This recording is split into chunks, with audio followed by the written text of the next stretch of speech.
Throwback Thursday, and from the vault, an interview with the great journalist Barbara Amiel. This is from the early 80s. She'd just written a book. I took it very seriously and listened to the exchange and how good she is on picking up my challenge about her writing, and about an obscure court case called DeFumis versus University of Washington. This is Barbara Amiel. I've never really been more puzzled than I am today. There's a woman sitting across from me who wants my help. She wants me to help sell her books to you and sell herself to you as a media star and someone to listen to. But what puzzles me is that she may also be very sincerely wanting to help me get across a provocative and enlightened point of view. She's Barbara Amiel, a writer and broadcaster who has a book out called Confessions. Barbara's experience seems to be this. She went in one end of the 60s when everybody's opinion mattered, no matter how stupid, and you could spend 4 years getting a degree just to learn from a sociologist that everything is relative. And she got pushed out the other end thinking that that period and what it stood for was nonsense. She believes there are differences in people of different ethnic and racial backgrounds, and that all the civil rights laws can't change that, and we should have the freedom to say someone is stupid without getting sued. She seems sick of bleeding heart liberals. Well, here's what she says. We all want clean air, as clean as possible, but not at the price of jobs and a decent way of life. We all want to preserve as much of nature as possible, but to prevent a power dam because of the darter fish unknown till the demolition crews came, to prevent or delay by a decade or so the construction of an oil pipeline because of the presumed habits of a few caribou herds or the total preservation of a Stone Age culture? Are we to be held hostage in our land by a herd of animals or by 15,000 people who want, understandably, all that is in the shop windows of modern civilization and all the civil liberties they are entitled to, but without, at least according to their political leaders, allowing this civilization to go on creating what they wish to share? We all want the right to retain our roots, if this pleases us, but what is the enforced program of multiculturalism costing us? Ethnic group against ethnic group, one country fragmented into 1,000 consciousnesses. These are the words of Barbara Amiel, author of Confessions. Good morning, Barbara. Good morning. That was a long introduction, but you're kind of confusing, and it's a confusing book. I'm not sure whether you're a really good example of the excesses of the Austro-Hungarian Empire or one of the few real civil libertarians around. And you're confused, too, because you've been both. I'm not confused any longer, and I think I know what I am and where I'm going. I suppose if I'm confused at all is simply the onslaught and the venom of some of the attacks that are now made on me. You see, it's a very, very simple thing. You said earlier in your introduction that I want you to sell me as a media star and a celebrity, among other things. And of course, in a curious way, it's true. Because if I want my message to be heard in this country, where in fact the left lib has virtually a stranglehold on the newspapers and on radio and television, then I have to make use of everything I've got, and that is to become a media celebrity so I can dance my little jig, sing my little song, and put my message across. You say that people should be able to say someone is a rotten Lithuanian if they want to. But isn't the point in asking people not to do that so that young people or impressionable people or stupid people don't get the idea that Lithuanian is synonymous with stupid? Listen, I'll give you an example. My sister had a thing about war toys. She really didn't want her young child to see war toys till he was older because she loathes war, as we all do. And so her little boy never saw war toys. He never watched it on television. He didn't go to school. He just played in the streets. And one day he came over to where I was living in a room, and I had from the CBC a dummy gun that had been used in one of the TV series. And he picked it up and he looked at me and he went, "Bang, bang, you're dead." All the sanitation in the world will not prevent kids from calling one another names. You can go through textbooks, you can go through radio and television. Kids will always come up with name calling. My point is that the names that we all called one another in school, and I called people names, and I was called the little kike and the little Hebe and the dirty Jew, and I called other people names. Those are not the things that turn people into vicious racists and vicious bigots. Those are the benign tumors of liberty. And I do think that passing legislation to prevent people calling other people names, while it may be admirable in its intent, Because I want to live in a society where people don't judge you on the color of your skin, where you were born, who your parents were, what your creed is. But to pass that legislation to cure the disease of name-calling is a cure that is worse than the disease itself. It will not stop the real vicious side of racism. You say that a group such as the Ontario Human Rights Commission couldn't have stopped a Hitler or a Stalin. Do you really think that the public consciousness that is brought on by such groups really wouldn't have helped stop those two people? The Weimar Republic, out of which Hitler grew, was very big on human rights. They didn't have the name human rights, but they had all kinds of protection of civil liberties. A Stalin or a Hitler are those kinds of monsters, those aberrations of humanity that the best legislation in the world won't stop. You see, in order to be a society civilized enough to actually want to stop racism, to actually think of a human rights commission, you have to have reached a certain level of civilization to begin with. And if a Hitler or a Stalin comes along, then it is an absolute freak. It's a dreadful disease, and only guns and bayonets will stop that. Barbara, when your book is good, it's very good, and when it's bad, it's very bad. Give me an example. You almost seem to make the argument that the Medicare system that we have now is not necessarily all that great, merely because you had a good experience with a doctor before Medicare came in and a bad one with a doctor after Medicare came in. That's not exactly a great scientific survey you've done. It is not a scientific survey at all, and it is not my business in this book to try and give solutions.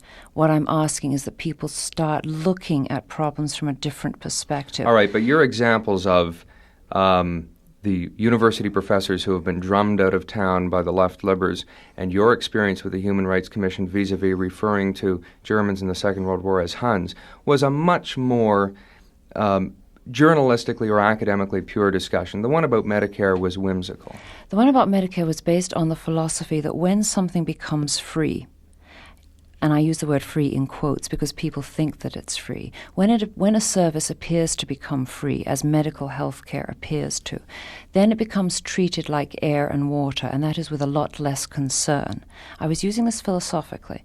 People are now, to my mind, abusing Medicare because they think it's free. They go more often than they need to, and that forces the state into a position which it is now being forced into. Your medical services begin to go bankrupt, and in order to patch up the situation, because you can't roll back Medicare, because it's politically suicidal, you have to figure out how to save money, and then you bring in the coercive society. You start preventing doctors from opting out. You start forcing people to do certain things in the name of preventative medicine, which infringes on their rights, to wit, I have to put on a seatbelt now because if I get into an accident, I'm going to cost OHIP money. The next step is that I'm going to have to wear a coat if the temperature drops below 32, because if I get pneumonia, I'll cost OHIP money. Or maybe I'll have to curtail my fatty intake, or maybe I'll have to stop smoking by legislation. I was using the whole concept of free medical insurance as a philosophical concept that leads to a position of bankruptcy in the state because of the attitudes it brings on, and then coercive legislation to patch things up. Now, for God's sake, don't misunderstand me. I want medical insurance there for the indigent. I want it there for those calamitous kinds of illness which any citizen would be bankrupt by if they had. What I am suggesting is that we look at possibly deterrent fees, or we look at private medical schemes, simply so that people understand that medical insurance and OHIP is not really free at all, and we bring about a different attitude. All right, let me get on to another point.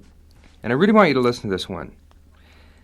You criticize the media, and I want to criticize you as a media person for something, and maybe it won't mean anything now, but maybe you'll think about it in a year or so. I don't think you're as well known as you think you are. I haven't spent a lot of time in Toronto. I've been here a year. I've been out in the prairies. I've been in the Maritimes. I don't read you in Maclean's. Therefore, I didn't know the history of who was attacking you and what you were defending yourself against. I don't know why you know Anne Margaret or Roger Smith or Jane Fonda. It was a lot of name dropping to me, which sounded condescending to me, as if I'm supposed to know that you hang around with the beautiful people. I didn't get the point of a lot of the name dropping. I'm surprised you call it name dropping. I it has never occurred to me that I am well known. In that book, I charted certain geographical travels, including trips to America with, as I put it, my boyfriend, who happened to be a film director by the name of George Bloomfield, and I explained how I turned up in Los Angeles and how I arrived at certain impressions of the American way of life. And those vignettes of Anne Margaret, who I admired enormously, of Marlowe Thomas, of the Lady Bullfighter, were vignettes of American life set in the context of my travels with a film director and the undoing of certain preconceptions that I had about American way of life. Was it a revelation to you that Jane Fonda latched on to causes for publicity and for her own gain? I think what was a revelation was that as a feminist myself, I never understood how anti-feminine the women's movement was, and how many people like Jane Fonda, who at the time were talking very much about women's rights and a whole other pile of issues, were not in fact the allies, but were the enemy. That was a revelation. Now, I plead stupidity. Possibly you would be you're brighter, good at that. and you would know ahead of time. No, I appreciate that in the book, that you say, look, I thought this way at one time and I was gullible or something. I appreciate that.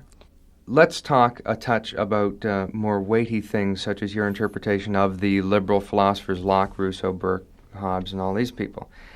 You may take them slightly too seriously. I mean, Locke was an apologist, and a lot of these people were writing propaganda for the existing monarchies or whoever was in power at the time. I mean, do you take them all that seriously? I think one takes an amalgam of the best thought and asks, what are the alternatives to it today? If you ask me, do I want to go back to a kind of totally laissez-faire 19th century liberalism in which big business was totally unbridled and it was dog eat dog, I'd say, Christ, no. Given that situation, I'd prefer social democracy. What I want are the best values of that time. And I think the best values of that time were recognition of individual liberty and that very special thing, equality before law, and I keep screaming about it. But equality before law, for all citizens, is the keynote of a liberal democracy. And what we are moving towards are all kinds of extra procedures that circumvent the law, little regulatory agencies that you can't appeal in the courts, little rules and regulations that aren't made by Parliament or aren't made to go through due process of law, be made by faceless bureaucrats to whom you're unaccountable. An example which I think is not in the book is in fact something like prisoners' rights in this country. One of the areas I loathe the most is our parole system. Prisoners in our prisons who wish to get parole cannot do it in an open court where lawyers can represent their point of view and where they can hear why they're denied parole. It's done in a room to which they have virtually no access, with no one to represent them, and they have no recourse to find out why parole is denied to them. That's the kind of system I loathe. It's unfair to prisoners in our jails, and by God, it's happening to people outside the jails as well. We are being ruled by people who are not accountable to the ballot box and not accountable to the rule of law. I've posed the following question to the French in Penetanguishene fighting for their own school, to members of the Council on the Status of Women, and to editors of feminist magazines. I'll pose it to you. The Supreme Court in the United States ruled with the black racial problems that separate is not equal. That was the Jim Crow laws in the U.S. to keep the blacks out of the process. I pose it to women, I pose it to the French. Do you want separate, and do you consider that equal? Most say yes. What do you say? It's a model of philosophy and pragmatism, and I'd have to take each example. I loathe the Jim Crow laws, and in that separate is not equal, I went along with that particular decision. If you ask me about the Bakke case, the Weber case, the affirmative action cases in the United States since then, I think they're dreadful, and I think they're a violation of civil liberties. DeFumas versus University of Washington, a fellow because he's Puerto Rican or something gets into the university because they need X number of Puerto Ricans, upheld by the Supreme Court. Think it's unfair. You see, it is perfectly true that the history of slavery was a dreadful thing. The blacks were treated badly in the United States. But if you want to replace one lot of injustice, and that was the injustice to the blacks, you can't replace it with a new injustice, and that is injustice to whites or injustice to Puerto Ricans or injustices to blondes.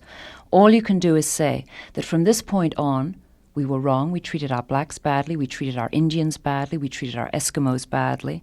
We kept them out of schools. We had quotas against them. We made them second-class citizens. But from this day on, we are going to have a condition of equality. Now, that takes time, I know, and you may be able, for example, in the condition of deprived people, create special schools outside the regular system for them. But to start a new quota system, to start new quotas for Indians, to start new quotas for blacks in schools so that whites are left out and you've created a whole new class of discriminated citizens, is to replace one injustice with another injustice. Thank you, Barbara. Barbara Amiel is the author of Confessions. It was going to be entitled Fascist Bitch because that's what she's called a lot of the time, but that's too easy a dismissal of a valuable divergent opinion. Any views expressed here are not necessarily those of the Mackenzie Institute, its speakers, sponsors, or supporters. But the Institute is dedicated to fostering public discussion, debate, and education about security matters. Google the Mackenzie Institute to join the discussion. The Mackenzie Institute is grateful to its sponsors and supporters. Some of our short pods and long talks are a result of the support of Heathbridge Capital Management Limited, the National Post, and Dundurn Publishing.